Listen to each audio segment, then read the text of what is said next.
You can blame Nvidia, not just Activision Blizzard, for their GeForce now falling out. The Verge. Galaxy Z Flip unboxing. CNET. Don't tell people to do this. Why VR apologizes for encouraging travelers to hit on their seatmates. Vancouver Sun. Epic bosses' confusing comments about games and politics don't add up. Kotaku. Astronomers to sweep entire sky for signs of extraterrestrial life. The Guardian. NASA gives 4 projects $3 million to develop potential space missions. Engadget. Crippling rail blockades spark debate over policing and politics. CBC.ca.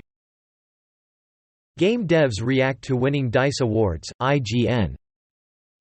SpaceX tests Falcon 9 rocket for Starlink satellite fleet launch. Space.com. The Legend of Zelda: Breath of the Wild 24-hour survival on Eventide Island. Nintendo.